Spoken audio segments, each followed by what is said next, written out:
siapa kita sebenarnya menurut consciousness, dan siapa kita sebenarnya menurut pikiran. Consciousness is the only power, karena di dalamnya ada divine grace, di mana divine grace itu adalah the most powerful force. Consciousness, kita sudah mencapai kesadaran yang paling tinggi. Kita sudah memiliki the only power, the greatest power, the most powerful force. Sesuai perkataan Tuhan, aku adalah prasangka hamba-Ku. Ketika kita berprasangka buruk pada Tuhan, ketika kita berprasangka buruk, ya maka yang terjadi kepada kita akan menjadi suatu hal yang buruk. Kebalikannya, ketika kita berprasangka baik kepada Tuhan, ya yang terjadi kepada kita akan menjadi sesuatu yang baik gitu loh. Jadi ketika kita bertanya kepada diri kita sendiri, siapa kita sebenarnya? Nah, itu bergantung pada siapa kita menurut pikiran atau siapa kita menurut consciousness. Dan seperti yang kalian sudah tahu, kalau misalkan kita bertanya kepada pikiran kita tentang siapa diri kita sebenarnya, ya pasti jawabannya bukan jawaban yang sejati, akan menjadi jawaban yang fana, akan menjadi jawaban yang bisa berubah-ubah, karena pikiran itu berubah-ubah.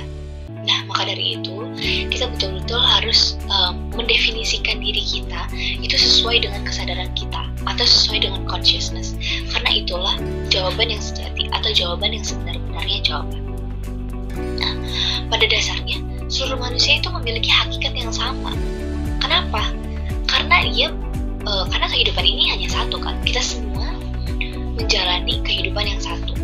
Kita semua menjalani kehidupan yang sama. Tetapi apa yang berbeda? Yang berbeda adalah tingkat kesadaran kita. Bagaimana kita menjalani hidup kita sesuai dengan tingkat kesadaran kita. Ada orang yang menjalani hidup ini dengan tingkat kesadaran yang mungkin masih terjebak di level mental. Ada yang betul-betul sudah sampai ke level jiwa paling tinggi. Nah, kita harus mengenal kita sudah di level mana. Jadi kita harus terus bertanya kepada diri kita sendiri, siapa aku ini?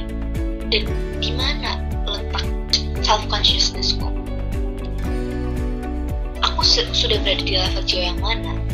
Dan ketika kita bertanya kepada diri kita sendiri, siapa aku sebenarnya? Itu kita bertanya kepada jiwa yang mana, kepada consciousness yang mana. Apakah kita menanyakannya kepada pikiran atau kita menanyakan kepada consciousness? Maka dari itu, kesadaran itu juga harus menjadi kesadaran eksternal juga, yang merujuk pada Tuhan, yang merujuk pada kehidupan, kesatuan, dan juga kewaspadaan.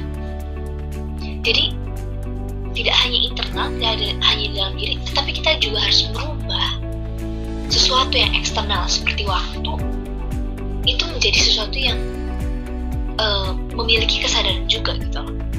Seperti yang sudah saya bilang tadi, ketika orang sudah mencapai consciousness, waktu itu menjadi the presence of God, bukan waktu ya dihitung lagi, tetapi sudah menjadi waktu the presence of God. Mengapa kita tidak sepenuhnya sadar? Kita bertanya lagi kepada diri kita, kenapa kita masih belum memiliki consciousness? Ya jawabannya itu karena kita masih terbenam di dalam pikiran yang mendominasi kita.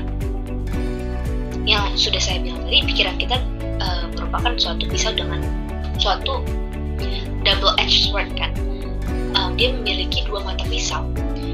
Kita bisa memilih kita mau memakai mata pisau yang mana. Nah, jadi kehidupan kita ini sudah terkontrol oleh pikiran dan emosi kalau misalkan kita masih belum sadar, belum memiliki consciousness ya. Artinya kehidupan kita itu sudah terkontrol oleh pikiran emosi yang sudah lepas dari akarnya, yang sudah tidak dapat kita, yang sudah tidak kita kontrol seperti itu. Nah, maka dari itu kita harus, ketika kita sadar bahwa kita terbenam dalam pikiran yang mendominasi kita terbenam dalam pikiran dan emosi atau dikontrol oleh pikiran dan emosi kita harus cepat-cepat meletakkan kembali pikiran dan emosi ini pada akarnya lagi. Betul-betul kita harus stay grounded, dan juga kita harus menambal jiwa yang retak tersebut, jiwa yang sudah retak karena emosi dan pikiran yang tidak terbendung tersebut, seperti itu. Dan perlu diketahui bahwa tingkat kesadaran itulah yang melatar belakangi tindakan kita. Segala sesuatu yang kita lakukan di dunia ini, segala decision kita, action kita, itu dipengaruhi oleh tingkat kesadaran kita.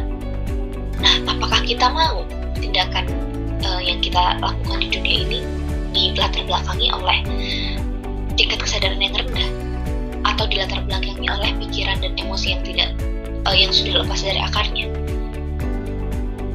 Ketika kita ingat bahwa si kesadaran ini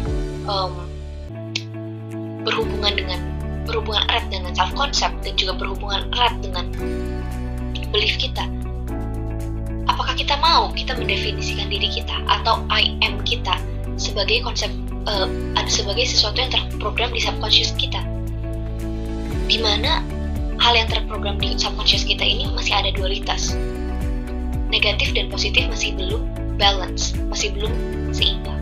Apakah kita mau seperti itu? Nah, maka dari itu kita harus mengetahui di mana kesadaran kita dan bagaimana kita dapat meletakkan kembali pikiran dan emosi kita di akarnya. Dan apakah kita masih ada dalam wilayah psychological mind atau apakah kita sudah berada di wilayah consciousness atau conscious mind. Nah, sekian dari saya. Mohon maaf apabila ada kesalahan dalam perkataan. Wassalamualaikum warahmatullahi wabarakatuh.